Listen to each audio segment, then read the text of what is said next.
اب بڑے مزے کی ایک ایونٹ ڈسکس ہونے لگا. کلما دخل علیہا زکریا المحراب، جب کبھی بھی زکریا علیہ السلام محراب میں داخل ہوتے، یعنی وہ ایک محراب نما حجرہ بنا تھا جہاں حضرت مریم عبادت کرتی تھی، تو ان کے ٹیچر کے طور پر یہ خالو بھی لگتے تھے اور ایج ڈفرنس بھی بہت زیادہ تھا اور پیغمبر بھی. جب کبھی وہ داخل ہوتے محراب میں، وجد عندها رزقا، تو وہاں پہ وہ رزق پاتے. اللہ اکبر.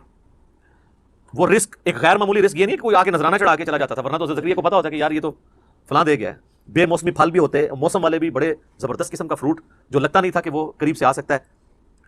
تو حضرت زکریا علیہ السلام نے ان سے پوچھا، قال یا مریم انا لکی ھذا، اے مریم یہ کہاں سے تیرے لیے یہ اتنا فروٹ آ جاتا ہے، ایسا رزق آ جاتا ہے. آپ ذرا پیری مریدی کے رشتے میں ذرا دیکھیں اس کو. پیر ہیں حضرت زکریا، اور دنیا کے بنائے ہوئے پیر نہیں، اللہ کے بنائے ہوئے پیغمبر، اور شاگرد بھی کوئی عام نہیں ہے، سیدہ مریم ہے.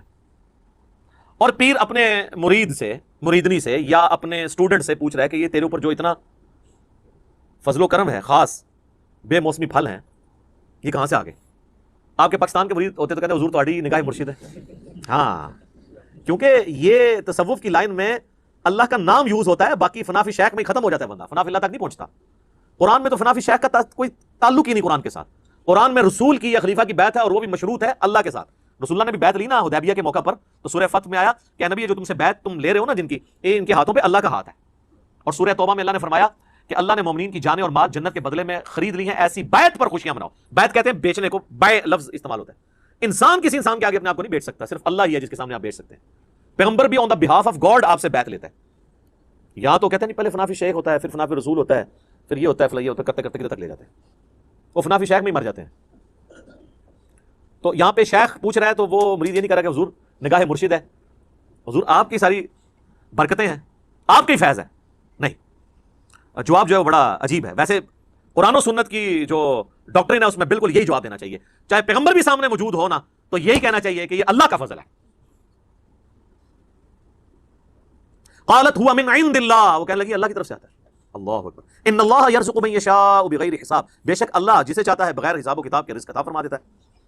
اب یہاں تو ہونا چاہیے تھا بھی تجھے بات کرنے کی تمیز نہیں ہے، میں نہیں اللہ کو مانتا، تو مجھے بتا رہی ہے کہ اللہ کی طرف سے، اللہ کی طرف ہی آتا ہے سارا کچھ، اللہ ہی کرتا ہے. پر کوئی ساڈا بھی نظر ہے نا، فیض ہے نا، ساڈے ہی صدقے تسی کھا رہے ہو نا. صدقے صدقے سب انڈیا پاکستان بنگلہ دیش دی بیماریاں نے. قرآن میں یہ چیز نہیں ہے. قرآن بالکل واضح ہے اپنے عقائد اور نظریات کے اندر. اور نبی الاسلام کی اگر زندگی آپ دیکھیں تو وہ تو آپ کو اس معاملے میں بہت سینسٹیوٹی کا لیول نظر آئے گا. صحیح مسلم میں حدیث ہے، کتاب الجمعہ چیپٹر میں، جمعے والے چیپٹر میں، نبی الاسلام کے سامنے ایک صحابی نے خطبہ دیتے ہوئے کہا، من یطع اللہ ورسولہ فقد رشد، جو کوئی اللہ اور اس کے رسول کی اطاعت کرے وہ کامیاب ہو گیا. ومن یعصہما فقد غوا، اور جس نے ان دونوں کی نافرمانی کی وہ گمراہ ہو گیا. میرے بھائیو اس جملے میں نہ تو کوئی لٹریچر کی خرابی ہے، نہ یہ آؤٹ آف کانٹیکسٹ ہے، کیونکہ بات اس سے سٹارٹ ہوئی ہے جو اللہ اور اس کے رسول کی اطاعت کرے وہ کامیاب ہو گیا، جو ان دونوں کی نافرمانی کرے وہ ناکام ہو گیا. کوئی خرابی اس میں نہیں ہے لٹریچر کی. لیکن نبی اسلام کو اتنا غصہ آیا، آپ فرمایا بئس الخطیب انت، کتنا برا خطیب ہے تو.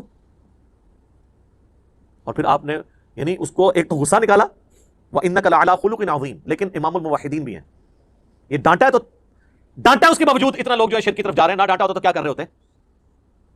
آپ فرمایا تم کہو من یعص اللہ ورسولہ فقد غوا، جو اللہ اور اس کے رسول کی نافرمانی کرے وہ گمراہ ہوا. تم نے یہ کیوں کہا کہ ان دونوں کی کرے؟ وہ آگے سے کہہ سکتا تھا یا رسول اللہ میں نے کوئی آپ کو اللہ مان کے تو نہیں کیا، میں آپ کو اللہ کا بندہ ہی سمجھتا ہوں، آپ کو میں غیر مستقل بذات سمجھتا ہوں. عطائی ہے وہی کہانیاں جو کرائی جاتی ہیں، جو اسی بھی کراتے رہے اپنے کسی زمانے میں. اس زمانے میں کہانیاں نہیں تھی. آپ نے کیٹاگوریکلی فرمایا کہ تو کہ اللہ اور اس کے رسول کی نافرمانی، یہ نہ کہ ان دونوں کی. حالانکہ وہ غلط نہیں تھا، پہلے وہ کہہ چکا تھا اللہ اور اس کا رسول، سٹارٹ سے ہی دونوں کہتا پھر تو غلط ہوتا. لیکن نبی اسلام نے احتیاط کا یہ پہلو رکھا. اور ابو داؤد میں اس کا ایک طریقہ ہے، اس میں آگے الفاظ ہیں، آپ نے فرمایا اذهب، اٹھ اور ادھر سے نکل. اتنا غصہ. حالانکہ آپ کے اخلاقیات اس چیز کے متقاضی تھے کہ آپ اس طریقے سے ایٹیٹیوڈ نہ کرتے، لیکن توحید کا مسئلہ سینسٹیو ہے. آپ ذرا سے بھی ڈیلے پڑھتے نا، امت نے کام چک کے رکھنا سی. وہ نے اتنا چکے ہے. صحیح بخاری میں حدیث ہے، دیکھنا میری شان کو اس طرح بلند نہ کرنا جس طرح نصارہ نے عیسیٰ ابن مریم کو بڑھا کے ڈیوینٹی میں کلیم کر دیا. پھر بھی قوم باز نہیں آتی، کیا زمین و آسمان کی کتابیں میں لاتی ہے. میں مفتی منیب الرحمان صاحب کے پاس بیٹھا ہوا تھا، 22 مارچ 2007 کی بات ہے، آلموسٹ 13 سال پہلے. تو مجھ سے فرمانے لگے کہ میں تو نعت خانوں کی مجلس میں جانا اب چھوڑ گیا ہوں، یہ شرکیاں نعتیں پڑھتے ہیں. میں حیران ہو گیا، مفتی منیب صاحب کہہ رہے ہیں شرکیاں پڑھتے ہیں. وہ کیڑا اتنا بڑا شرک ہے، ایڈا موٹا گاڑا شرک جڑا مفتی صاحب کو نظر آ رہا ہے. تو کہتے ہیں یہ دیکھو نا، یہ پڑھتے ہیں خدا کا پکڑا چھڑائے محمد، محمد کا پکڑا چھڑا کوئی نہیں سکتا. تو ان کو شرم نہیں آتی ہے؟ یہ شان الوہیت اور شان رسالت کا مقابلہ کرواتے ہیں. الفاظ دیکھیں, یہ کیا رسول اللہ یہ بات سن سکتے ہیں کہ خدا کا پکڑا چھڑائے محمد, محمد کا پکڑا چھڑا کوئی نہیں سکتا؟ سر پکڑتا بھی خدا ہے, چھڑاتا بھی خدا ہے, ذریعہ کسی کو بناتا ہے اور اس کو بھی اذن دیتا ہے اپنی اجازت سے. اسی لیے قرآن میں بار بار ہے شفاعت بھی اللہ کی ہے. من ذا الذی یشفع عنده الا باذنہ, دھونس نہیں ہے, بالاذن ہے. یہ اس طرح کے جملے بولنا, پھر اس کو کہنا دیکھیں نا جی وہ قیامت دن لوگ پکڑے جائیں گے تو حضور چھڑوا لیں گے. سر وہ یہ آپ نبی علیہ السلام کے سامنے ذرا بات کر کے دیکھیں, نبی علیہ السلام کیا دھونس سے چھڑوائیں گے؟ اس طرح کے جملے بولنا. یہاں دیکھ لیں نبی علیہ السلام نے اس کو یہ بھی نہیں کہنے دیا کہ جس نے ان دونوں کی نافرمانی کی. اس کو کہتے ہیں مزاج رسول صلی اللہ علیہ وسلم. اس سے بھی اگلا ورژن لے لیں, مسند امام احمد میں حدیث ہے, نبی علیہ السلام سے ایک صحابی نے عرض کی یا رسول اللہ ما شاء اللہ وشئت, اے اللہ کے رسول جو اللہ چاہے جو آپ چاہیں. ہمارے تو جناب بسوں کے پیچھے لکھا ہوتا ہے اللہ نبی وارث. تو نبی علیہ السلام فرمایا اجعلتنی للہ ندا, کیا تو نے مجھے اللہ کے مقابلے پہ ند بنا دیا, کھڑا کر دیا؟ قل بل ما شاء اللہ وحدہ, بلکہ کیا جو اکیلا اللہ چاہے. وہ آگے کہہ سکتا تھا یا رسول اللہ میں آپ کو اللہ تو نہیں مانتا ہوں, ظاہر کو صحابی تو حضور کو اللہ نہیں مانتا ہوگا. یا رسول اللہ میں نے یہ کہا کہ اللہ کی مرضی سے ہی آپ بھی چاہ کے وہ ایڈی لمبی ایکویشن بنا دینا. اس زمانے سے کہانیاں نہیں سن پائی, بالکل 24 کیرٹ سونا تھا. اچھا کتابوں میں آج بھی ہے. میں ایک بریلوی عالم کے پاس بیٹھا ہوا ہے, ہمارے جیل کی 3 مسجدوں میں وہ جمعہ پڑھاتے ہیں, یعنی 3 جگہ تقریر کرتے ہیں, ایک جگہ جماعت کراتے ہیں.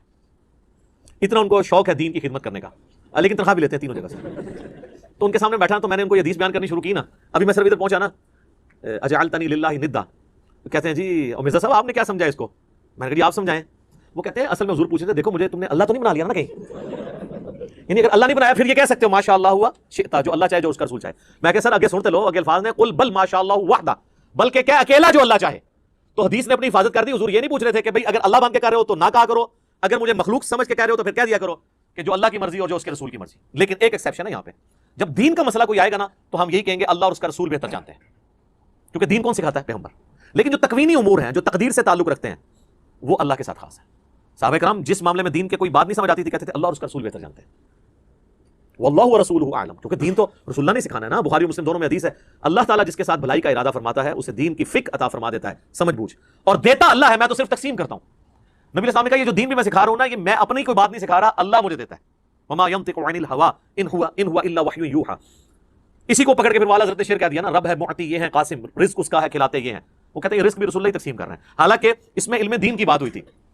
آدھی بات پکڑ لی, اور وہ دیکھیں حدیث بھی آدھی لکھی ہوتی ہے واللہ معطی وانا قاسم, پیچھے بھی کچھ الفاظ ہیں, اور اس پہ امام بخاری نے باب باندھا ہے کہ اللہ تعالیٰ جس کے ساتھ بھلائی کا ارادہ فرماتا ہے اسے دین کی سمجھ بوجھ عطا فرما دیتا ہے. یہ دین کے معاملے میں ہے, باقی معاملات میں آپ یہ نہیں کہہ سکتے جو اللہ چاہے اور جو اس کا رسول چاہے, نہیں, جو اللہ چاہے. اس لیے دیکھیں ہماری ٹریڈیشن میں بھی اللہ کا شکر ہے یہی چیزیں ہیں.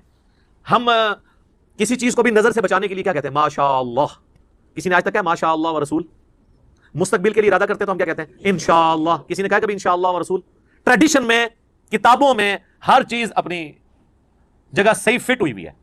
ہاں باقی پھر جب اس میں خرابیاں آنا شروع ہوتی ہیں تو پھر آپ دیکھیں اس میں تو پھر وہ پیر کو بھی بیچ میں ڈال لیتے ہیں. کئی لوگ ہیں وہ اپنے کئی ایک دنیاوی معاملات میں بھی کہتے ہیں پہلے میں پیر صاحب سے مشورہ کروں گا پھر میں اس کے مطابق چلوں گا. یہ ان کی یعنی ایک گراوٹ کا لیول ہوتا ہے. تو یہ حضرت سیدہ مریم نے امت کو عقیدہ دے دیا ہے, اپنی ماننے والوں کو بھی اور ہمیں بھی, ہم بھی ان کے ماننے والے ہیں کہ آپ نے یہی کہنا ہے کہ اللہ جسے چاہتا ہے بغیر حساب و کتاب کے رزق دیتا ہے. اب جب حضرت زکریا علیہ السلام نے یہ بات سنی نا, سر دیکھیں ہنالک دعا زکریا ربہ, این اسی وقت اسی جگہ پر, دیر اینڈ دین. ہنالک عربی میں استعمال ہوتا ہے اسی وقت اسی جگہ پر دعا کر دی انہوں نے. قال رب هب لي من لدنك ذرية طيبة, اے رب میرے مجھے اپنے پاس سے ایک پاکیزہ اولاد عطا فرما, انک سمیع الدعاء, بے شک تو دعاؤں کا سننے والا ہے. سورہ مریم میں تو ڈیٹیل ہے کہ وہ پوری تمہید بناتے ہیں کہ مجھے ایک اولاد چاہیے جو اولاد یعقوب کی وارث بنے, یعنی بنی اسرائیل کی. اور یہ جو میں ہیکل سلمانی کی دیکھ بھال کر رہا ہوں تو مجھے بھی ایک اپنا ایک گدی نشین آپ سمجھ لیں, خانقاہ نشین, یہ لیکن اللہ کی خانقاہ, جس کے لیے ہم خانقاہ کا لفظ اپنی امت میں دار ارقم, ہم اس اکیڈمی کو دار ارقم کہتے ہیں. کیونکہ نبی علیہ السلام کو جب یہ لوگ کون جن کی اولادیں آج دین کا کام نہیں ہمیں کرنے دیتی, ان کے باوجداد جب کھلے عام دعوت و تبلیغ نہیں کرنے دیتے تھے تو نبی علیہ السلام دار ارقم میں بیٹھ کے تو لوگوں کو دین سکھایا کرتے. اس لیے ہم نے اپنی اس اکیڈمی کا نام دار ارقم رکھا ہوا ہے اس اعتبار سے. تو خانقاہ کا لفظ بھی آپ یوز کر سکتے ہیں, لیکن وہ چونکہ اب کافی بدنام ہو چکا ہے تصوف کی وجہ سے, اس لیے دار ارقم. پھر جب ہمارے نبی کی سنت دار ارقم ہے تو ہم کیوں ہیکل کا لفظ یا معبد کا لفظ استعمال کریں؟ ہمیں وہی ٹرمز یوز کرنی چاہیے. عبادت گاہ کے لیے مسجد کی ٹرم, اسی لیے ہم نے مسلم کی ٹرم بھی عام کی ہے کہ نام ہے وابی, نام ہے بابی, میں ہوں مسلم علمی کتابی. آپ ساری وہ ٹرمنالوجیز یوز کریں جو قرآن اور سنت کے اندر آئی ہیں, فخر کے ساتھ کریں. مؤمن, مسلم, مسجد, یہ سارے الفاظ استعمال کریں.